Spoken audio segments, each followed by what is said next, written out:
যে আমরা বর্তমানে দ্রব্যমূল্যের পরিস্থিতি অনেকটা নিশ্চয়ই লাগি স্বাভাবিক আছে, অনেকটা ঊর্ধ্বগতি আছে। তো আলুর দাম আর কি একটু বাড়াই কয়দিন থাকি। আর পেঁয়াজের দাম তো অবশ্য বাড়তি, 95 থেকে 100 টাকা পেঁয়াজ হচ্ছে।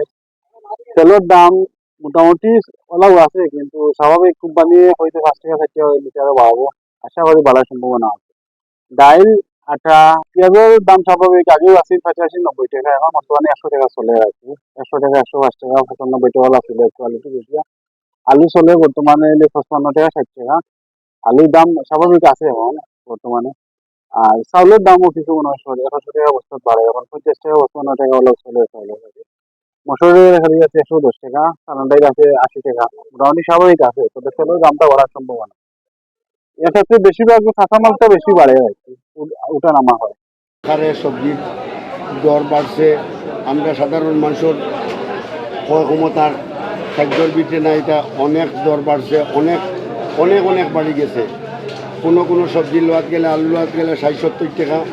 সবজির প্রচুর পরিমাণ দর বাড়ি গেছে। মাছ বাজার আইলে মাছের দরের যারা আসেন সাধারণ মানুষ, মধ্যবিত্ত মানুষ যারা, এরা বা সাধারণ মানুষ যারা, সাধারণ জনগণ যারা, এরার ক্রয় ক্ষমতার খাদ্যর ভিতরে নাই।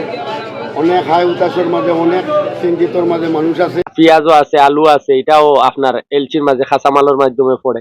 এটারও দাম অনেক বেশি, 100 টাকা পড়ে, 70 টাকা পড়ে যায় আলুর কেজি। আর 220 টাকা 250 টাকা পড়ে রসুনের কিলো। আদার দাম হলা 280 টাকা। এটা আঠিলে অনেক দ্রব্যমূল্য অনেক রেট সুবিধা হইব।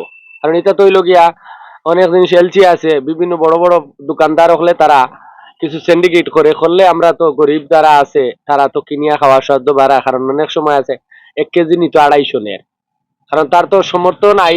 যে ফারু 300 টাকা রুট, এর বাদে আপনার মেঘ বাদলি, রাস্তাঘাটের অবস্থা ভালো নাই, খাম কাজও যাইতে পারে না, তো অ্যাভেলেবল টাকা দেওয়া সম্ভব নাই তার খাওয়া।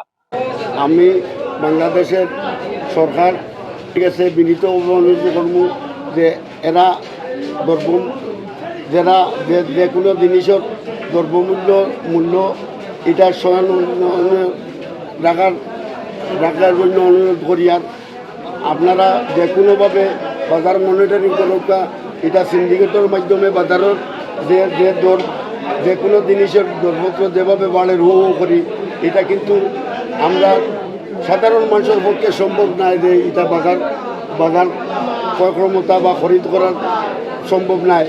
এটা কিন্তু